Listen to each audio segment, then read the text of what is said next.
तिला वाटलं आपला बाप चोर आहे, आपली आई चोर आहे, आणि ती दोघे म्हातारडी आहेत, पिवळी पांगळी आहेत, एखाद्या बेवारची कुत्र्याप्रमाणे आपल्या आश्रयाला येऊन राहिली आहे. तर अशा गल्लीत चारोपांचं शेंड जरी त्यांच्या तोंडात कोंबलं तर ती आपलं काय वागणं करते. सरकार ह्या अशा दीड दमडीच्या कटपुतल्यांना न्यायस्थानावर बसून त्यांच्या पुढे इन्साफ मागण्याचीच नाही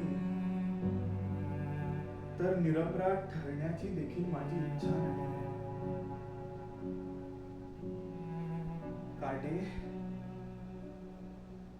मराठी रंगभूमीवरचा हा सार्वभौम राजा, गणपतराव जोशांचा पट्टशिष्य, खाडेलकर, गडकरी अशा दैवतांनी ज्याच्या पाठीवर हात ठेवला असा रंगभूमीवरचा कलावंत, नटसम्राट, त्याची तू अशी विडंबना करतेस? तो तुझा बाप झाला म्हणून, त्याच्याकडे पैसे नाहीत म्हणून, तो म्हातारपणाने असहाय झाला म्हणून.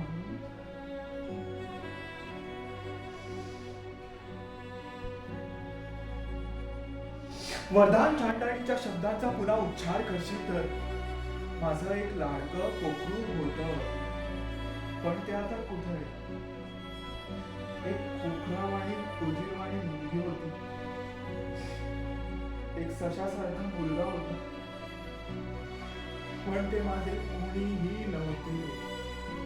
आभाळ पाठीवर येणाऱ्या हत्तींना विचारून पहा, ते सांगतील कुणीही कुणाचं नसतं.